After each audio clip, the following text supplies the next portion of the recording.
Welcome back, ladies, gentlemen, and all else to another video. I'm finally back, and today I want to talk about a creepypasta that many of you have suggested to me over the years, and one that I have wanted to talk about for quite some time. I think it's no secret that I am a big Rayman fan, and ever since I made my video about those 5 Rayman creepypastas back in 2018, I've gotten a lot of commenters asking me to check out the creepypasta, Thank You For Playing Rayman. So today, I thought I would go ahead and offer my thoughts on it, while summarizing a bit of what it is about.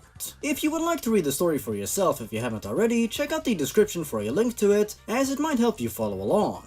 It is quite a long story, so be prepared, but you might find something to enjoy there. I'm first gonna summarize the plot, and then offer my thoughts on the creepypasta as a whole. I highly recommend you read the whole thing for yourself to get the full experience, as I will obviously leave some details out of my summary. Let's take a look at what it's all about. This is Thank You For Playing Rayman, written by The Dragon of Rainbows in 2014.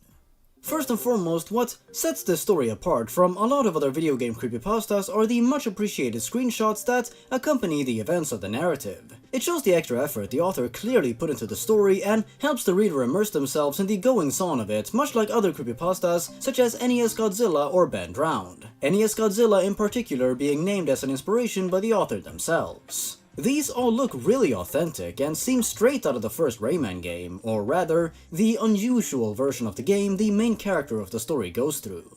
These screenshots bring me right back to the old days of creepypastas when creative imagery played a large role in the scare factor of these stories, and I really enjoy them. Let's get into the story itself, which starts off in a standard type of way.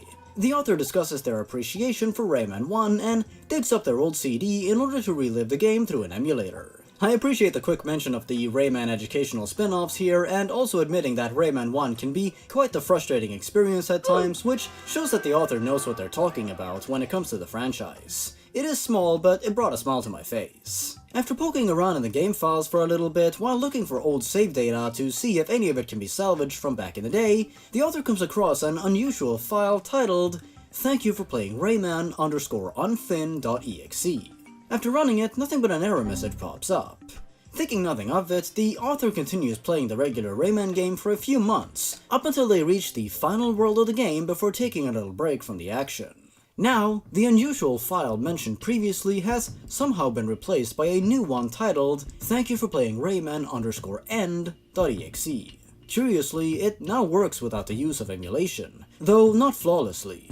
Glitches and incompatibility issues are abound, such as stuttering, flickering, and changes in colors, and saturation in certain areas. The usual creepypasta business. The author hypothesizes this being an issue with running an old game on modern hardware without emulation, but are surprised when they discover that their old save files from all those years ago are somehow now present and untouched in this other version of the game alongside their new, recent save.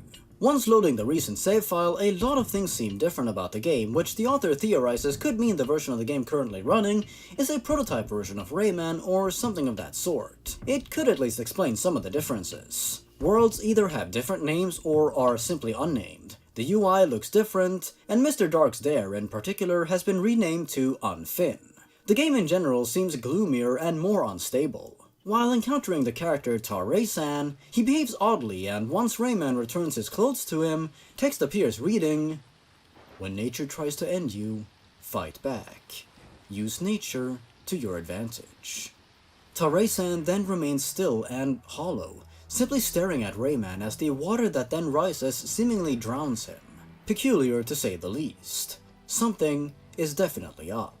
More strange things occur in this darker version of the game, such as Rayman being surrounded by spiked red fruits except for above him, and climbing this vine for almost a full minute, all while the background turns into a black space and the music distorts before the level abruptly ends. Some levels are missing background music and some characters are absent. This must be an unfinished version of the first Rayman game, the author says, and they are determined to see what all of it has to offer. The musician who Rayman encounters next is simply staring at the sky solemnly with, surprisingly, bandaged fingers, meaning they can't play their guitar. No wonder he seems sad, not being able to play music. He turns to Rayman and text appears reading, "Just be careful out there.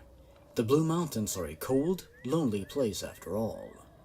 The Blue Mountains themselves, as Rayman ventures through them, are filled with junk and trash all over, including cans, buckets, and syringes. At times, Rayman appears frightened by these surroundings and less cheerful than usual, as if he is unsure of himself, trembling intensely at certain moments before continuing on.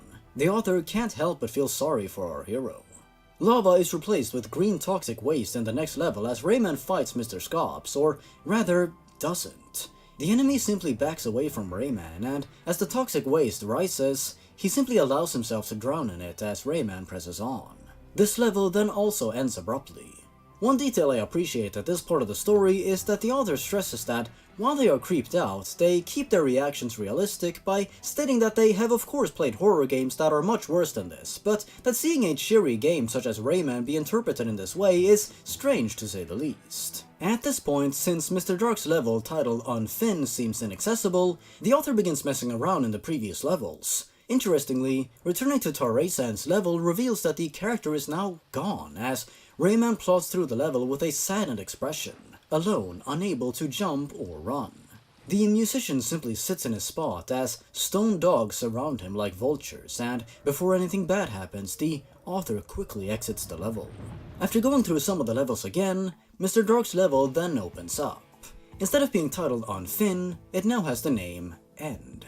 The level itself is nothing like the final level of the regular Rayman game. This level is empty with a drab and cloudy background as Rayman once more lumbers through it, seeming to be in deep pain. Mr. Dark appears behind him, simply laughing and observing from afar as Rayman reaches the only obstacle of the whole level, a simple ledge. But he is unable to jump over it, completely out of spirit and strength. He leans on the ledge for a few moments before giving up the last of his energy and falling over as the screen fades to black. Batilla the fairy appears from the darkness and asks only one question. Do you wish to be healed? After agreeing, she says, I will heal you to the best of my ability, Rayman. May Polycus be with you. This catches the author off guard, as Polycus, of course, was introduced in Rayman 2, not 1.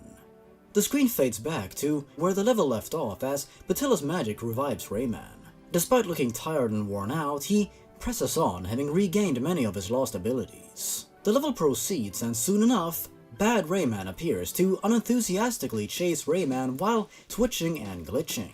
After reaching a dead end, Bad Rayman and Rayman collide as the screen becomes completely corrupted for a moment. Then, Rayman appears at the top of a slope of icing. Bad Rayman is gone. This is just speculation on my part as a reader, but did Rayman and Bad Rayman perhaps merge to become one? Rayman slides down the slope and proceeds further into the level. There, he encounters Mr. Dark and, shockingly, the Magician as well, who seem to be in a duel. The Magician quickly notices Rayman approaching, and just then, Mr. Dark fires magic at Rayman's friend, defeating him. After this shocking display, the screen fades to black and an image appears stating that Mr. Dark has found Rayman. Again, I must mention, these fan-made screenshots, especially this one, showcase the effort the author put into this story. It's really cool. As the image fades out and the level returns, Mr. Dark has been replaced by an abomination.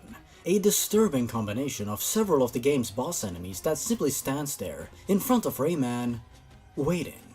Confused, the author approaches the creature and makes Rayman throw the first punch. It then springs into action, attacking Rayman with several attacks and unfinished animations. Rayman, however, seems unable to do any damage to it, and the fight goes on for quite some time with no developments, up until the enemy finally lands a hit on Rayman with its syringe. Rayman reacts and jumps back as the creature immediately stops attacking. It stops and observes Rayman, and the screen slowly but surely fades, once more, to black. Finally, one last image appears on screen. An image of Rayman on a beach next to a house, with the words, "Thank you for playing Rayman," across the screen. And this has to be my favorite screenshot of the whole story. It's simple and effective, and for me, conjures a rather calming yet forlorn feeling within me. It definitely feels final in a sense, signaling the end of the adventure. To me, it's almost bittersweet, because the adventure is now over.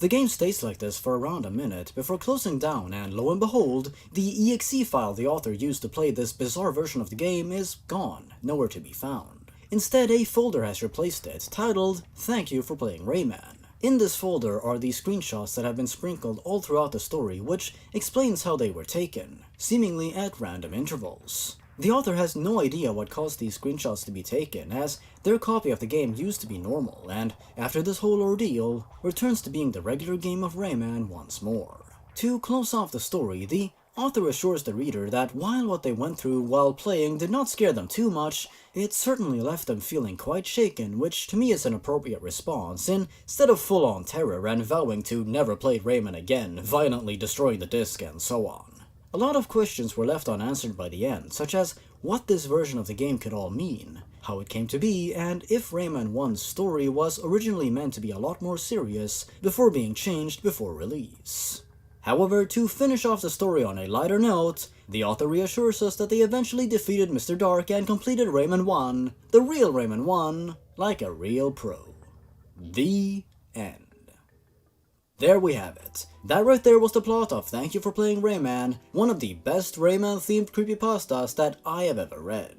Overall, I am a big fan of the story, and as an avid Rayman fan, I find a lot to appreciate here, and it is clear to me that the author is someone who enjoys the games as well. I would have perhaps appreciated a bit more of an explanation as to why these things were happening and what all of the imagery meant. For example, why were the characters of Rayman 1's world so downtrodden? What exactly happened, and what were the meanings of Bad Rayman and Mr. Dark and the Magician and so on? Perhaps there could have been more hints towards that in the story, perhaps alluding to some big event that the player missed out on, which made the whole Rayman world go completely out of balance or something of that sort. While I was interested to see where things were going, on one hand I feel some parts could have wrapped up a little quicker, though on the other hand it was fun to see just how this different version of Rayman played out and changed things. To be honest, the story just made me feel quite nostalgic, and it was interesting to go through these old levels with another, darker perspective.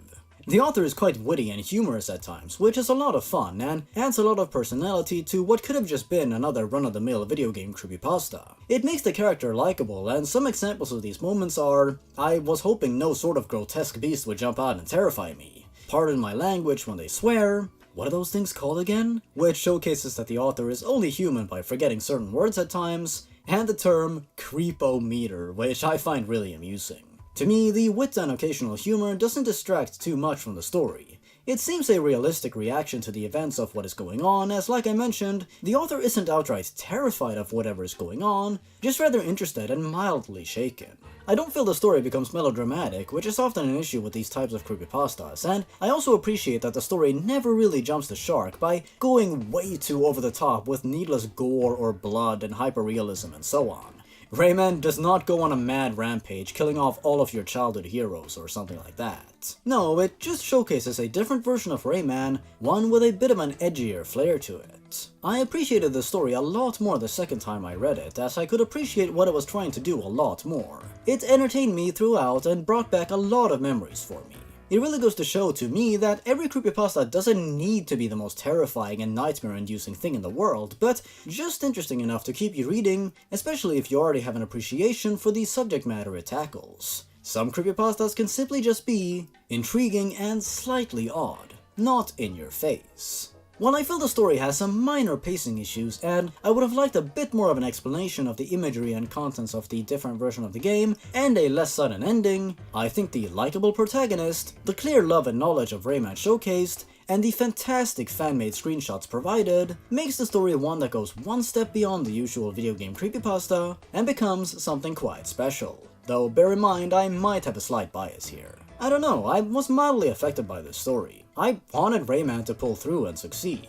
I would actually love to see a sequel to this one. Perhaps a version of Rayman 2 that begins behaving strangely as well. Maybe there's something going on with the author's computer or something like that. Perhaps one could mess around with the graphics, textures, and the like of Rayman 2 in order to create some scary imagery. Who knows? I would certainly sit down and read it, I know that for sure. So if the author of Thank You For Playing Rayman is by any chance watching this, great job. I know the story is a few years old, but I really hope you've kept up your writing. I think you did a fine job here at making a really enjoyable story, and I commend you for your work on the screenshots you provided, as they added a lot to it, and it's clear as day to me that a lot of thought and effort went into creating them. It's great, and I am glad I read through it and that you watching stayed with me until the end. It added some cool alternative perspectives on the story of Rayman 1. I found the battle between the Magician and Mr. Dark to be really interesting. That was a really cool addition to the lore of this unusual version of Rayman 1. Well, I believe those are all of my thoughts on Thank You For Playing Rayman for now. I really enjoyed it, and I give a huge thanks to those who suggested this story to me. Make sure you check it out for yourself in the description down below and offer some kind words to the author. If you have criticism, make sure to be constructive and kind about it. That is going to encourage any writer to try again. Thank you so much for watching. If you enjoyed this video, make sure you leave a like and comment your thoughts down below.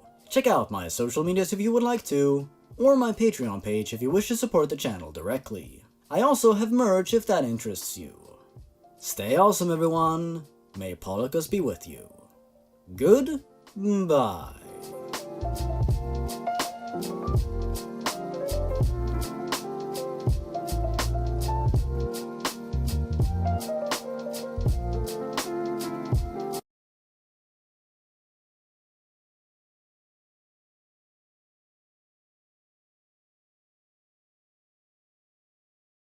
Glitches and incompatibility. Glitches and incompatibility.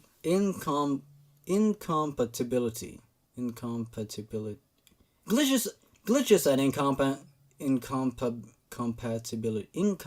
Glitches and incompatibility. Glitches and incompatibility issues. Glitches and incompatibility issues are abound. Yeah!